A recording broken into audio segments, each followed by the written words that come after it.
Welcome inside the Daviess County Museum for our first of a kind virtual membership drive. Now, if you're familiar with what we do here at the museum, you know over the last several years in October, around the time of fall, we like to have a big membership drive event here in the museum where we invite all of our members and guests to come into the museum, see what we've been working on recently, talk to our volunteers and staff, and get something to eat and drink. Back in 2016, we had our Pi Centennial event. In 2017, we celebrated the Men of Distinction, where we had biographies honoring the lives of 12 significant figures in Daviess County history. And last year, we had our Shared Treasures event, which is where we invited some members of the community to bring in their artifacts and memorabilia from their personal collection to show off for the community to see. Now this year we can't do any of that. COVID-19 has shut all of our events and activities down. So we're going to bring something similar to you in your living room through the magic of recorded television. Over the next 45 minutes or so, we'll be talking to some of our volunteers and board members here at the museum. We'll be asking them a little bit about what they do on the day-to-day, what they've been working on recently.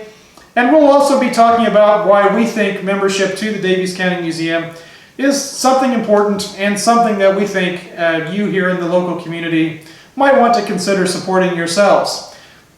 We'll be reminding you throughout the evening that if you're not a member of the Daviess County Museum, you can sign up through our website, www.daviesscountyhistory.com. Scroll down a bit to the membership section.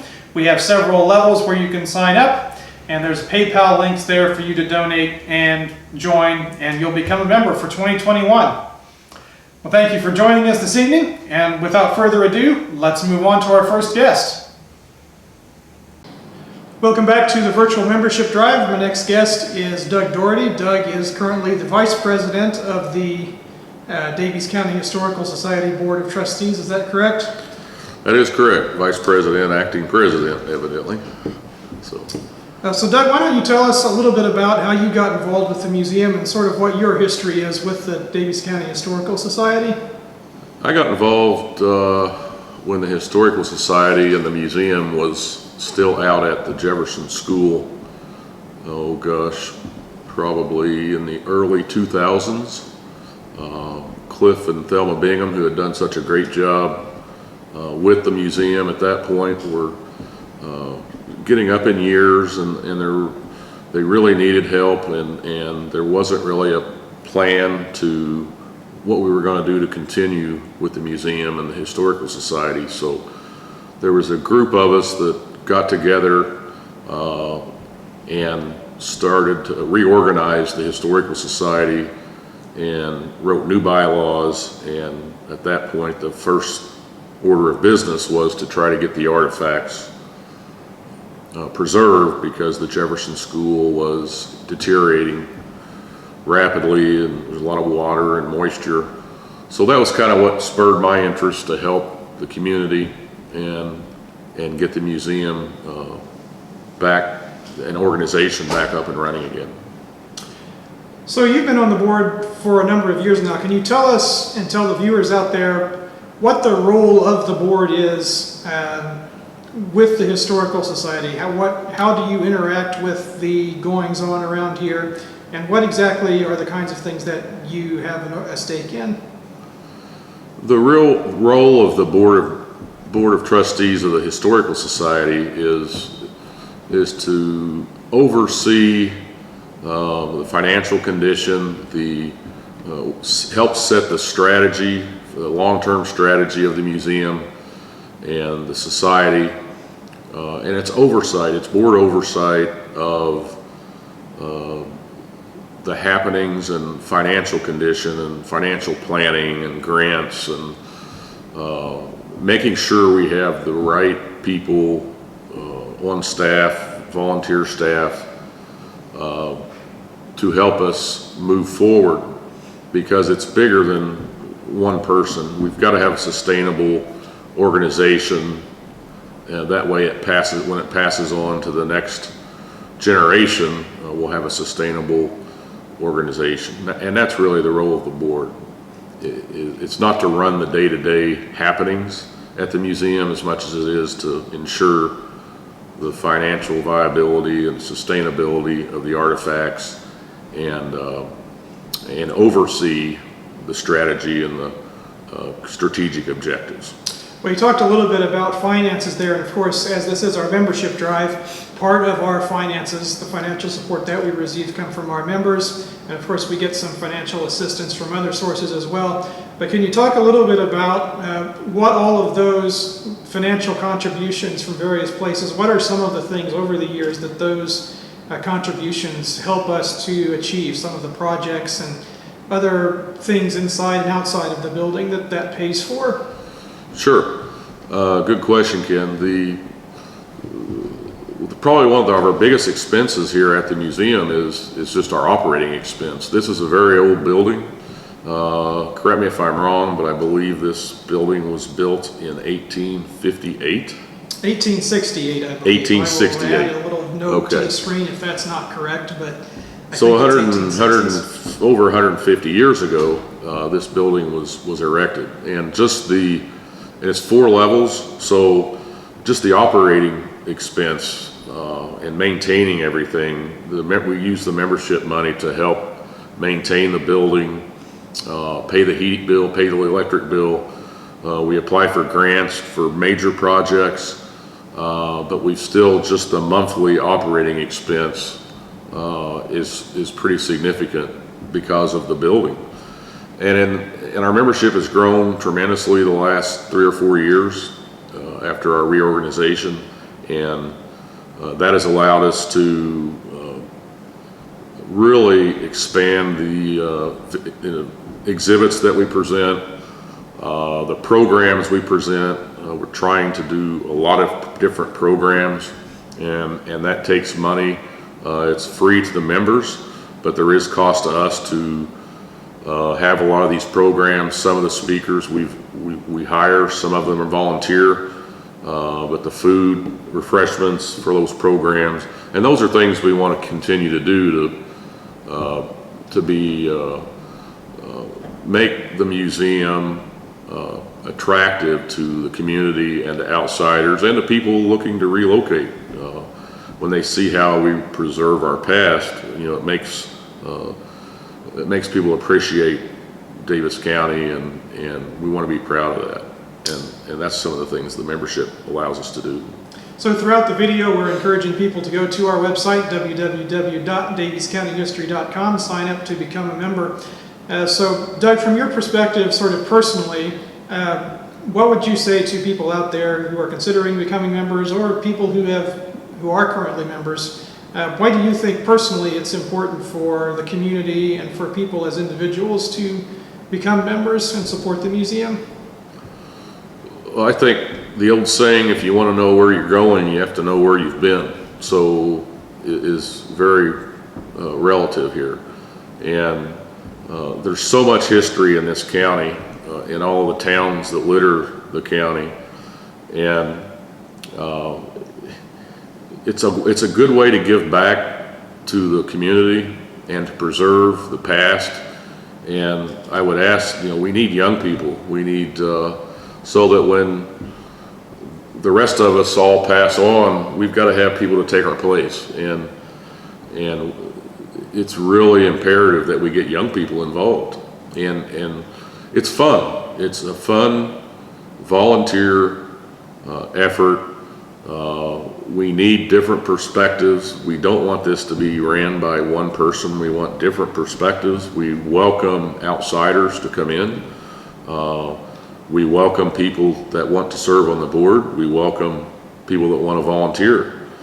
And we welcome the whole county, not just, although we're located in Washington, we want to reach out to the whole county. And we really intend to try to make that a better initiative moving forward, is to reach out to the rest of the county. Well, thanks for joining us tonight, Doug. And for our viewers out there, stay tuned for our next segment. Thank you.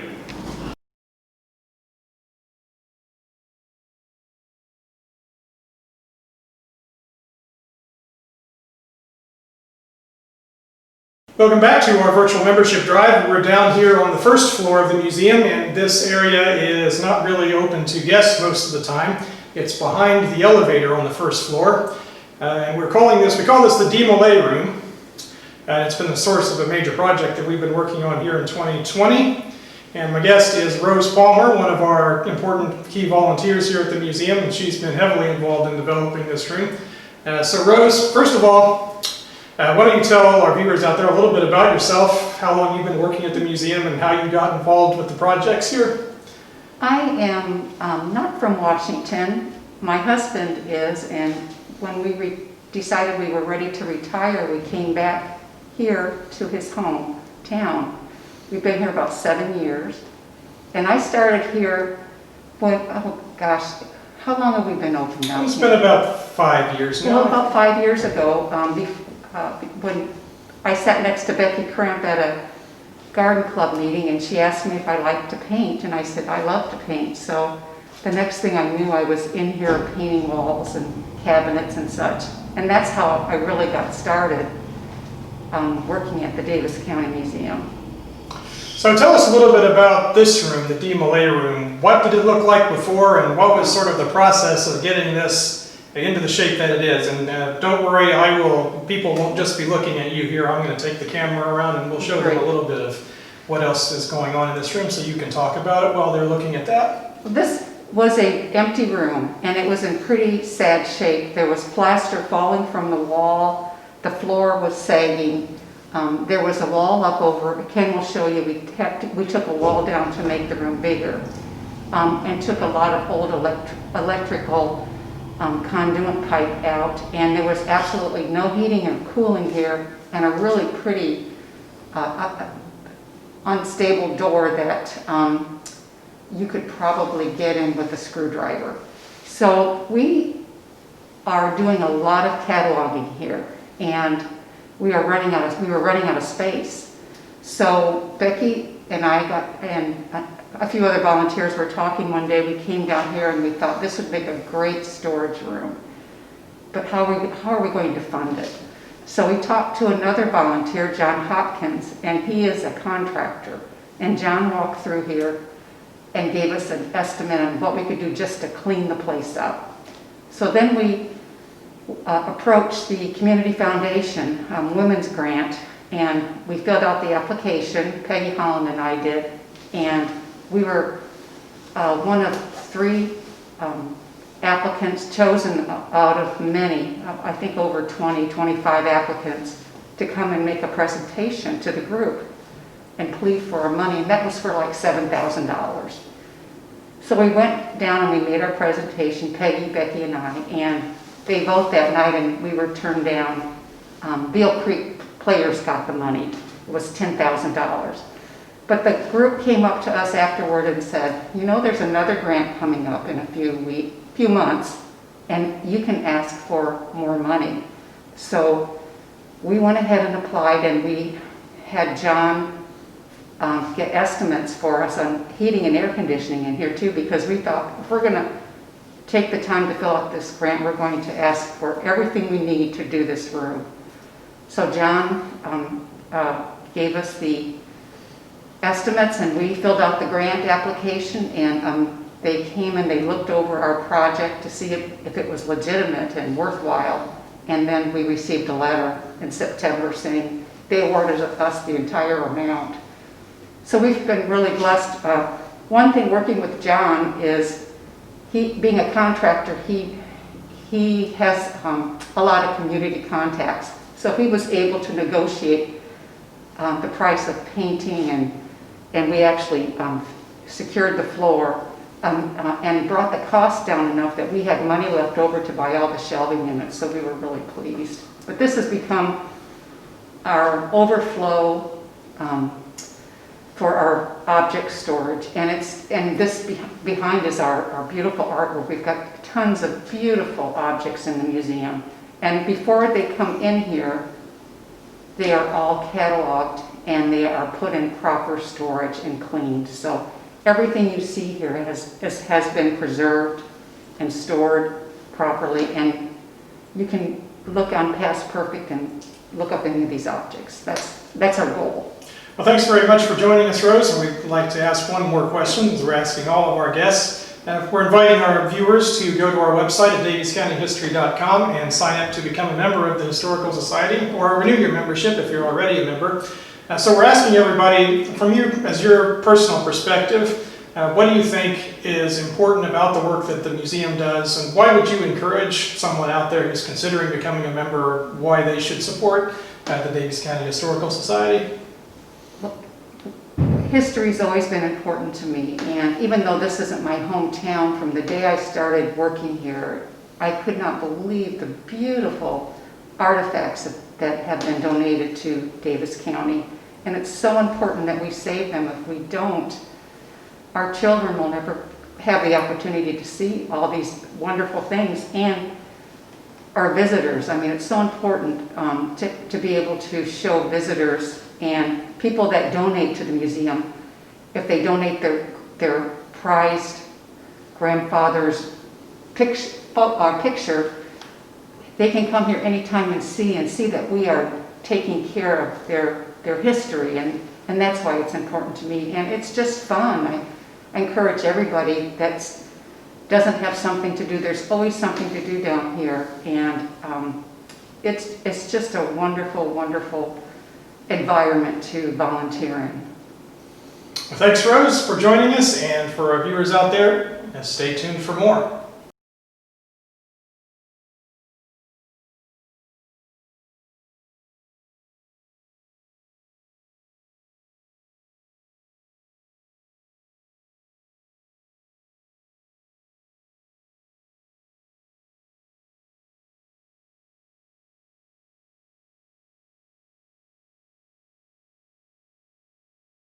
Welcome back to the virtual membership drive. We're up here today in room 300 on the third floor of the museum in the nerve center, if you will, of our archives and collections volunteers, and Bruce Smith is my guest.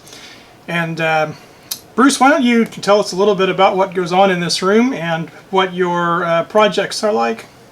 Well, Ken, I'm part of what's called the cataloging team here at the museum, and our role is to catalog the museum's collection onto Past Perfect software, which is a software we purchased from a company out of Pennsylvania, which is designed specifically for inventorying collections of museums. And what we do here, Ken, as part of the cataloging team, is that an item has to be given a number, what's called an object number, and then it has to be assigned what's called a home location. That's where that item is going to be kept in the museum, and that information is then entered on the computer in the software, the Past Perfect software. I have an example here I can show you, just one specific item that has been cataloged in the past, and that is this really neat photograph mounted on cardboard of a group of people, obviously at a banquet. And this item has been cataloged into our system. And to give you an illustration of what the cataloging team does, this item has been given the object number, and it's 2018.fic.1141. The FIC stands for Found in Collection, and what that means is we're not exactly sure when and how this item came into the museum's collection. There's no documentation indicating who the donor was or when it was donated to the museum, so it's designated as an FIC, Found in Collection. What we do is, because this item is obviously older, and you can see it has some damage in the lower left hand corner, we have placed this item in an archival, what's called L sleeve. These are relatively expensive sleeves that we purchased from Gaylord, and that protects this item, so that if somebody picks it up and handles it, it's not touching the photograph of the item, but it's touching the protective sleeve. Then on the back of the item, with a number 2 pencil, we write the object number. Again, that's 2018 FIC 1141. And then we have assigned this particular item, the cataloging team, the home location, which is this archival box that contains many, many, many items and mostly photographs. And it's placed in a particular location, which is room 300 on shelf 5-1-35. And that's here in this room to my left. And then this item is placed in an archival sleeve and placed in this box. And then all that data about this item is then entered on the computer. Now, the only person we've been able to identify in this photograph, Ken, is Mayor John McCarty. He's seated here behind this very large bouquet of flowers. Obviously, it's some type of a banquet, probably here in Washington, Indiana. There is no information on the back or front of this photograph as to when or where it was taken. But in our description, we indicated we thought the photograph was probably taken about 1929 at some type of banquet, may have been with representatives from the union at the B&O Railroad. So all that information, the object number, the home location, and a very short description of what we know about this photograph is then entered on the computer, past perfect. So let's say that our guests or just someone that's looking for some family history information wants to find something in our collection that's related to their family. How would they go about doing that? What are some of the tools that we have available for them? Well, Ken, there are two ways that they can research the collection here. Currently, we've cataloged a little over 14,000 items, photographs, archives, diaries, letters, papers, records, and those 14,000 items have been cataloged on our Past Perfect computer system here at the museum. A little over 12,000 of those cataloged items have been uploaded to our online site, which people can visit at home on their computer or device, and the site address is daviescounty.pastperfectonline.com. So they can go online at home and do a word search and look for a relative's name, or if they're looking for a school or a church, they can enter that in the keyword search box and locate the items that they may be interested in. Now, if they find something online, they can look at it online, because many of the items we've collected have been scanned by Larry Smoot, one of our volunteers and a member of our cataloging team, and you can actually visually see these images online. But if a person wanted to actually come into the museum and look at that particular item, they can make an appointment and come into our research room across the hallway, and then if they find an item in our collection via the computer that they're interested in actually looking at, and if we determine that that item is suitable for public viewing, then they can ask that they be able to see that item, and then a volunteer would go get that item from wherever it's stored. For instance, if they were looking for this particular photograph and they wanted to actually look at it and examine it more closely, a volunteer would go get this item from the collection site in room 300, take it back to the research room, and let a person actually handle this item and look at it more closely. Thanks for your time tonight, Bruce. We'd like to ask you one more question, as we're asking all of our guests, which is, of course, we're encouraging everybody to sign up to become a member of the museum. They can go to our website, daviescountyhistory.com. For you personally, if you were to talk to our viewers out there, what would you say as far as encouraging them to become a member, and why you think that support for the museum is important for the local Davies County community? Well, Ken, as you know, our mission here at the museum is to preserve and protect the history of Davies County. And we do that by preserving and protecting all of these artifacts that have been donated over the years to the museum by just hundreds of different people. And each of these items, be it whether it's a photograph, a diary, a letter, a business record, a ledger about a church or a school, each of these items can tell a story. And they tell a story either about an individual, they tell a story about a family, it could be a church, a school, a business, an organization that was part of our history here in Daviess County.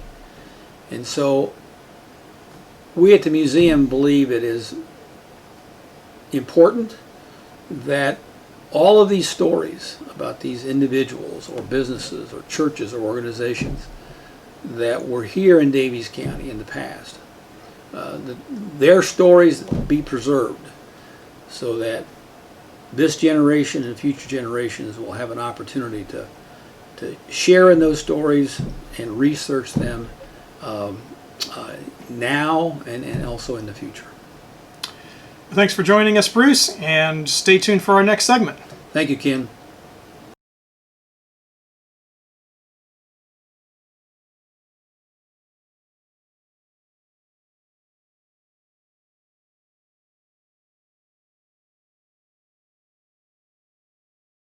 Welcome back to our virtual membership drive. Our next guest is Tony Potts, and we're down here in the front of the building in the display room that's in front of the daily room, which is where Tony keeps his train sets that we have on display all the time.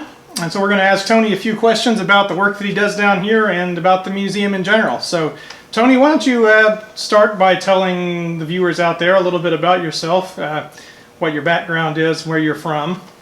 Okay, I was born in Washington, Indiana in 1948. Grew up here in Washington, lived here all my life. Went to the Navy in '67 and came back to Washington and found my lovely wife, and I've been here ever since, raised 2 boys. And I come acquainted with the trains, of course, living in Washington, Indiana. You couldn't get away from it, the O&M and B&O when I was growing up, and therefore, but my first train set I think I received about 1954. My father was a railroader, and in fact a lot of my family was involved in the railroad companies. So Tony, why don't you tell us a little bit about how you got involved at the museum? When did you get started and how did that happen? Well, Ken, about 2.5 years ago, right before Christmas, I approached Becky Crimp and I said, what do you think about a Christmas display in that front window down there and on trains? And she just thought that was phenomenal, and with all the help of the ladies here, we put our first Christmas display out. It was phenomenal. The kids at the front window were the rewards that we got, and we had just a beautiful. Well, we won the trophy for the best window in town at Christmas. So can you tell us a little bit about the display you've got set up here? Now I know in send an interview picture, we won't be able to see it, but we'll put some extra footage on top of this, so we'll show people around. So if you could tell us just a little bit about what you've got set up down here. Okay.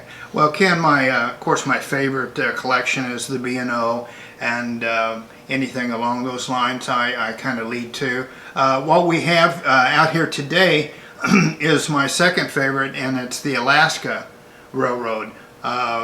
Mainly because I love the colors of blue and yellow, and they're not easy to find and put together a collection as such. And we were able to get some beautiful murals of Lake Louise that you see behind us here, and picked out some other posters along the way. But it's just it's just a love of trains, and usually a collector will lead or be drawn one way or another to a particular set. So can you tell us a little bit about how you got started in model railroading? I know you said you got some model trains when you were a child. Has this been a lifelong interest of yours, or just something that you've maybe put away and picked up again? Well, you know, when I was young, it wasn't a thing I dealt with because of it was expensive at that time, and I didn't have a lot of interest in it. I knew of it, but my grandfather was a conductor, and I grew, ran into people in Chicago when I was up there in the Navy that absolutely went out every weekend and took photographs of the train yards in Chicago, and one thing led to another. But not until my two boys were young, and I bought them train sets for Christmas, and you know, they used them for maybe a year or two, and then we put them away, and then when they left, one day I decided, hey, where are they? And I looked over and I finally found them, and I just kind of kicked in, and one thing led to another, and I started collecting and found out there's other people in town that like to do so, and it's a great hobby, you know. Now, I know over the last couple of years we've had different themes and different types of trains in the display here. Can you kind of tell a little bit about some of the different themes and sets that you've put up? Well, thank you. Of course, the first one was the Christmas trains that we put in here. We did a circus train, which I think was very phenomenal, with the help of the girls too. We had the tent put up above, and we've kept it there. The Barnum Bailey, I got to see that train for the last time come through Princeton one day when I was working down there, and I did not realize at the time, but that was the last blue train to go south back to Florida. So I got kind of hooked on that and put things together and started collecting, and we put that together. We've had a military display, military trains during Veterans Day, and like I said, the Alaskan today. Then we had the hodgepodge of different things.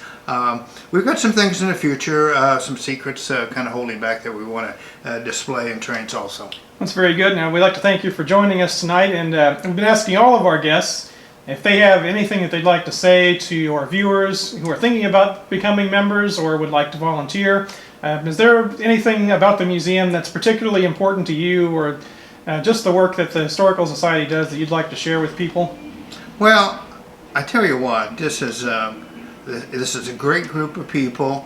If you're retired and even not, it doesn't. You don't have to have any special traits or anything. Becky is our director, and she is so good about selecting different positions for different people, and just on up and down the ladder. But the people that I work with here are just very cordial, and I like everything about the museum. I love the trains, but I love the military upstairs. I've learned so much about our county and the city of Washington since I joined here, so I recommend it highly for anyone. Well, thanks, Tony, for joining us, and keep in mind you can go to www.daviescountyhistory.com, sign up to become a member, and we'll have our next guest in a matter of moments.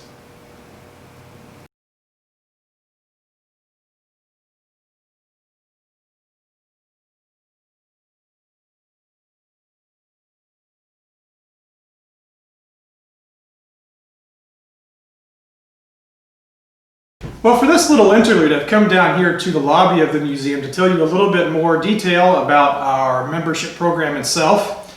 Our membership is a yearly program. It runs from October 1st through October 1st. So if you go to our website today, daviescountyhistory.com, and sign up, you'll be a member until October 1st of 2021. We have several levels that you can sign up for. Our basic level is $25 for an individual membership. If you'd like to have your family name on the membership, it's $40. And of course, that's great if you would like to do that. But if you like to sign up for a larger membership, we have something extra that you can get for that. And that's what I've come down here to the lobby to show you.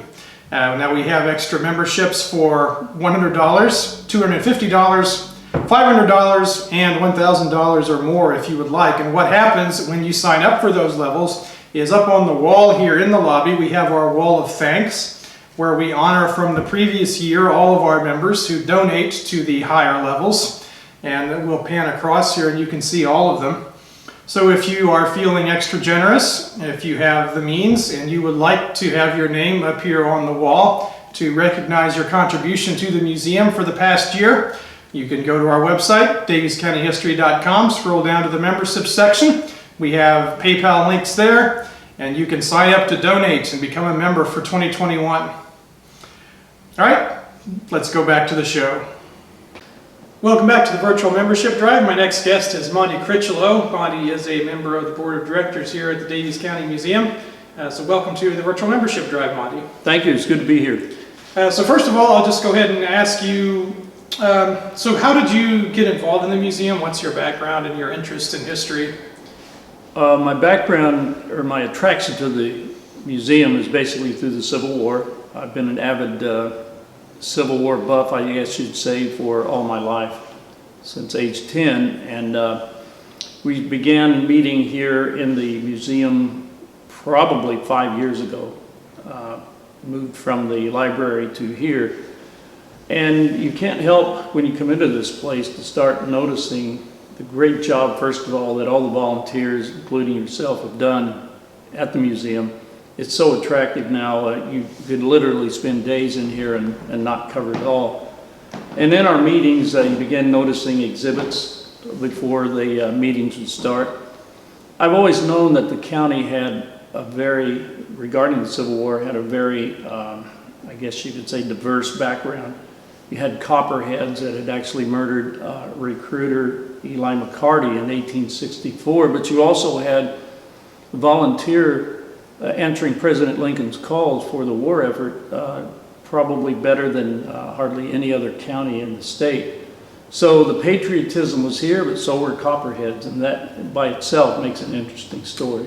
Let's talk a little bit about the Civil War, if we could just kind of summarize it maybe in 2 or 3 minutes. Can you give people a little bit more background on what the Civil War was like in Davies County and some of the significant figures? I know you mentioned Eli McCarty, but can you give people kind of a brief summary of how Davies County approached the Civil War, what some of the feelings were about it at the time, and maybe some of the significant figures that were involved? Well, initially, when President Lincoln issued his call for volunteers right after Battle of Bull Run, you found that the men from this county were applying to 5 or 6 different regiments and offering companies anywhere from 30 to 70 men per company. We sent altogether nearly 2,400 men from this county, very high percentage of the eligible male population. And during the war, of course, these men went to war to preserve the Union. They understood their forefathers had fought a revolution and two wars against England to gain freedom. They didn't like the idea that the Southerners were pulling apart and forming their own. They understood Union was Union, and you couldn't just leave because you didn't like a policy. As the war developed, I think the fact the men were never really adopted the idea that the war was a war to put slavery down or to abolish it. Some of the writings from the soldiers later on in the war did indicate having seen what slavery was like as they marched through Georgia with Sherman or in Vicksburg with Grant. They saw the effects of slavery and how slaves were flocking to the Union lines, and they saw the scars and the poverty and felt compassion. So that kind of changed their attitude later in the war. So when the war finally ended, they had this Negro population. What are you going to do with them? You either educate them and assimilate them, or you basically ignore them. And in the South, they tried to go back to pre-slavery days, but up here in the North, I think people, particularly in this county, accepted the idea that they were one of us, and we just had a calm transition. So you talked about the Civil War Roundtable earlier. Can you tell people a little bit more about that? Now, I think as of right now, you are not meeting because of the COVID, is that right? That's correct. We suspended, I think February was our last meeting.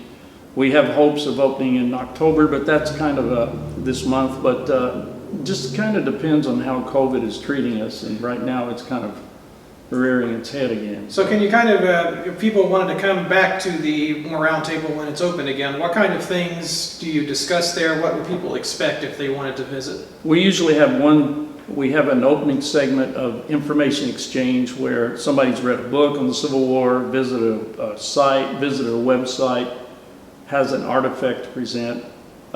So that's always a surprise grab bag of ideas and information.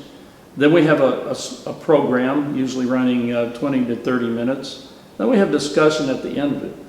And it can be on the same topic as the program, or it can be totally different, just something, for example, the monument issue right now is really hot in the country, and we've had some really lively debates about that. Some pro, some con, but at least you get an idea of variety of attitudes amongst our members.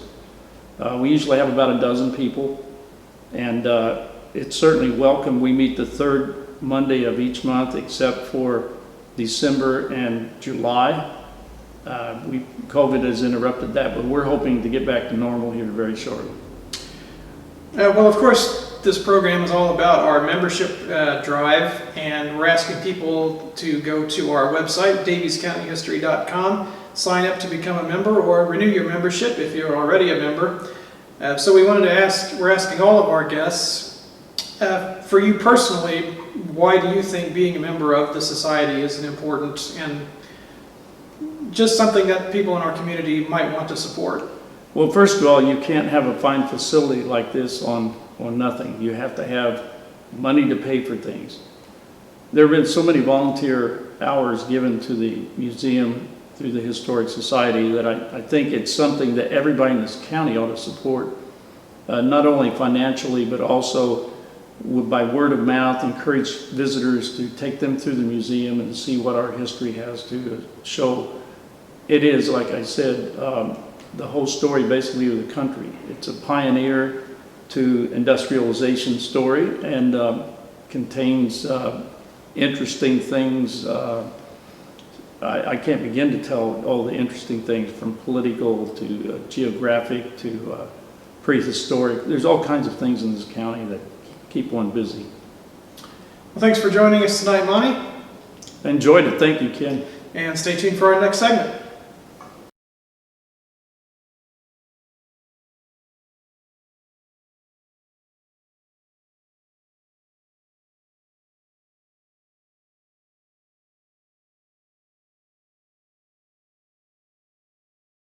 Welcome back to the Virtual Membership Drive, and our final guest this evening is Becky Kremp. And Becky, as many of you know, is the director of our day-to-day volunteer operations here at the museum. Becky, welcome to the Membership Drive. Thank you, Ken. Well, first of all, we're down here in the Bingham Room on the second floor, down near the windows. And I believe you're sitting at a desk that comes from the Davies County home. So can you tell us a little bit about that, and maybe a little bit about some of the exhibits that we've got down here that are being reworked, repositioned a little bit to make them flow a little better for our visitor experience? Yes, Ken. The desk that I'm seated behind is from the county home. Originally, there was a county poor farm in the early 1800s out south of town. That failed, and in 1866, a building was erected out toward the Davies County Airport. That building was then called, it was no longer the poor farm, it was the county home for indigents. And they had quite a few pieces of furniture that are now located in the museum. One of those pieces is this desk that I'm sitting behind. We also have the ledger, which is an amazing recording of the history of every resident that was ever at the poor farm and the county home. We have also many tools from the county home. When it was closed and the building was razed, those tools were acquired for the museum. And that leads me into one of the newest exhibits, and that's to my left. It's by the wagon, and it's going to be pioneer tools, tools that were used to erect log cabins, tools that were used to eat, that you used in the kitchen, and tools that were used to clear the land. Let's see, and then also, if you go around, we have tried to improve the flow of this room. So you will have the Wabash and Erie Canal, the railroad, the discovery of coal in Davies County, the collection of B&O Railroad china, and then we have additional cases coming around on the wall that used to be the railroad. That will be manufacturing and businesses in all of Daviess County, not just Washington, but Elnora, Plainville, Odin, all of the towns in this area. We hope to have something to show you about the history of businesses in those towns. Let's talk a little bit about 2020 here at the museum. Of course, as everybody else has been, we've been dealing with the COVID-19 situation and the lockdowns and all of the restrictions on activity. So can you tell us a little bit about what that's been like here, what we've been doing in the meantime, and sort of what our current situation is regarding COVID and surrounding issues? At first we were closed when the lockdown. I think people stayed home. And then all of a sudden I came back, Bruce Smith came back on the 3rd floor, Ken came back and worked in the office. And that's been wonderful. And we've gradually now begun to have other volunteers return that want to work on, people that want to work with the collection. We are only open one day a week, and it's by appointment only, but we are very, very willing to accommodate anyone that wants to take a tour. If there are certain things like masking and sanitizing your hands that we insist upon. But this has been a good time for us to fall back and clean and work on the collection and add additional artifacts to the Past Perfect online. With that in mind, let's look forward to 2021 and some of the programs and activities that we have planned for the next year. So can you give our viewers out there a little bit of what they can look forward to and what we hope to be doing in the next 12 months? I can. These are things we had planned for this last year that, of course, we moved everything to 2021 in the hopes that we can have these programs. We'll just have to see. And I've written a few of them down in front of me so I don't leave anything out. One program will be the celebration of the 19th Amendment, which is the woman's right to vote, the suffrage movement. And we have an Indiana Humanities Grant that they graciously agreed to move to 2021. That will allow us to hire a couple of really good outside speakers. We will also do, I think, maybe a tea that is focused on women who were first in their field in Daviess County. We're going to celebrate the women, so that's part of the suffrage movement. We will have the History Explorers, that's the children's program, adults program, elementary school, where you learn to be a history explorer. That will be revved up again. The children's Saturday programs we hope to get back up and running again. And of course our Veterans Day program is always a hit. And then we'll have field trips with the schools. So that's part of our mission statement, is to educate the community. So those are just a few of the things that we're planning for the future. Well, Becky, we'd like to thank you for joining us here tonight, and thank you for giving us an update on what's been happening at the museum. And our final question, as we've been asking all of our guests tonight, I'd like to know personally for you, why do you think that membership to the museum is something that people out there ought to consider? What is it that the museum really brings to the community that you think, why do you support it, and why do you think other people should do the same? First of all, it's a lot of fun. Second of all, the history in this county is nothing short of amazing.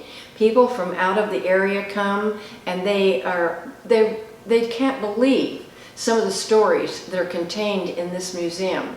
So we have to preserve those stories, and for future generations. This is not inexpensive, and one of the things that we found when volunteers started running the museum 3 or 4 years ago was the lack of archival supplies, so that's an expense. I just think that anyone from this area, and even people from outside of this area, once they come down here and see what we have and see what they can be a part of, will want to be a member. We have great programs too. So. Well, thanks for joining us, Becky, and that's going to conclude our interviews for this evening. I'll be back shortly to wrap it up. Well, that's our show. We'd like to thank you for joining us this evening. I know it may not be quite the same as coming into the museum and enjoying some refreshments and browsing our exhibits for yourself, but I hope it's been a fun substitute nevertheless here in 2020. Once again, we'd like to remind you, if you're not a member, you can still become a member. Go to our website, daviescountyhistory.com. You can sign up to become a member. If you have been a member, we'd like to thank you for your continued support, and we're looking forward to seeing everybody, hopefully, in 2021. Thanks again for watching, and have a pleasant evening.